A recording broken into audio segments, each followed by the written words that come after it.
Білесіздер ма? Адам баласы өзінің тапқан дүниесі болсын, өзінің сүйген нәрсесі болсын, қандай жақсы көретін нәрсесін, ең қатты сүйген затына арнамай қоймайды. Мысал айтайын.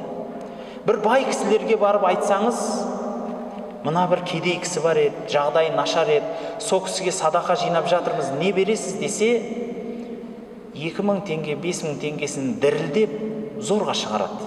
Сөйтіп қайта-қайта қарайды, екеу беріп қоймадым ба деп. Көресі шана жалғыз қағаз ба дейді. Сосын айтады, мешітте айтасаңыз пәленше берді деп айтып қойсаңыз дейді. Айтып қойыңыз енді дейді.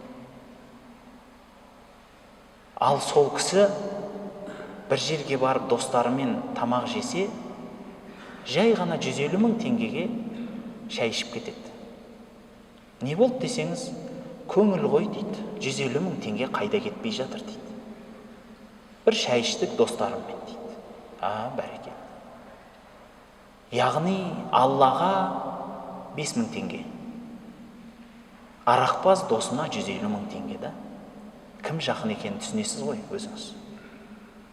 Кім жүрегінен орын алғанын түсінесіз.